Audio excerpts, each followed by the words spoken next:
Hey guys, this is the app review with buymeaniphone.com. Today we'll be taking a look at Gelaskins for the Google Nexus S.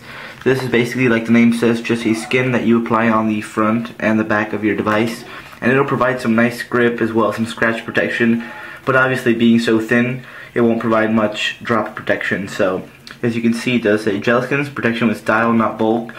So the main reason why you're going to want to pick this up is for the design. On their site, they probably have 50 or 60, maybe even more designs. I just scanned through a few of them, and here's the one that they sent out to me. So this is printed on a 3M pad. So one thing that's good about that is that it makes it reusable. So if you ever want to use a case or put a screen protector, you can peel these off, put them back on the pad right there, and then use them whenever you want to. At the same time, with that 3M material, it'll make it easy to apply, so it's nice and thick, so it won't add much bubbles to it.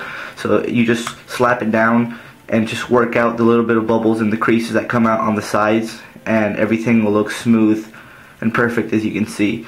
So this is much easier to install than a regular skin, just because it is that much thicker, and it lays down really evenly and real easily. So the main reason why you're going to want to pick up Gelaskins is because of the design on the back. As you can see here, we have the Nanami Cowdroy. Now they all retail for $14.95, so 15 bucks. It's definitely a little steep, but when you think about it, it's not that bad because you can reuse them. So over time they might wear off, but 15 bucks really isn't a lot for what you're getting, which is a nice printed design that'll provide some scratch protection at the same time. So one thing I like is that the design is clear and crisp. As you can see, it does provide scratch protection, so this won't scratch up at all. The design doesn't even fade or anything over time, which is good. You do have some nice cutouts, as you can see, for the camera, the flash, and the speaker. One thing to note is how easy this is to install. Because it is so thin, all I did was I laid it down by using the camera and the flash just to adjust it, and then I just pressed down with my hand, and as you can see, there is no lifting, there are no bubbles or anything. Same thing goes for the front. As you can see, those cutouts are spot on. So the protection that you're going to get from this is very minimal. You're going to get some good scratch protection on the back. This is basically just cosmetic. The buttons here work just fine. So as you can see, I can press home.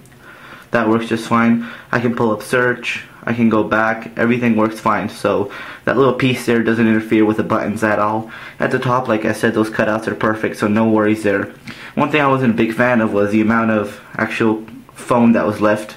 Up here you do have a lot exposed, and so at the bottom. The main reason is because of the curves of the phone. The actual material wouldn't be able to stay down because it is so curvy around the sides. But right here you can see that the cutouts are actually perfect, so they've done a good job there. And overall, at $14.95, I definitely think if you want to add some style and design and uniqueness to your device, you should definitely pick it up. Don't go for it because you want to get a lot of protection, because you're really not going to get much protection. But one thing is, this does work with a couple cases. So I tried it on the Casemate Pop, and that worked just fine. So basically, silicone and rubber cases, it'll work fine. The plastic cases you might have a little bit of trouble getting in on, but at 15 bucks, guys, I definitely recommend the product if you don't need a lot of protection. If you do, then probably look somewhere else. But the designs they have are very nice. They do have a lot of them, and they're always adding to their collection. So thanks a lot for watching, guys. Remember to check them out over at www.gelaskins.com, and check us out over at www.buymeaniphone.com. Thanks a lot, guys. Hey guys, so before I leave, I just wanted to show you something quickly. I was actually peeling off the top of my device, and I just want to show you that it does leave no residue at all. So I'm going to show you with the bottom of the device. As you can see, you just try to lift it up slowly. It comes off with relative ease, so I just got to dig under there. As you can see, there's no residue left in there. So just a little thing I wanted to point out, because I thought I was going to get a couple questions on that. So thanks a lot for watching.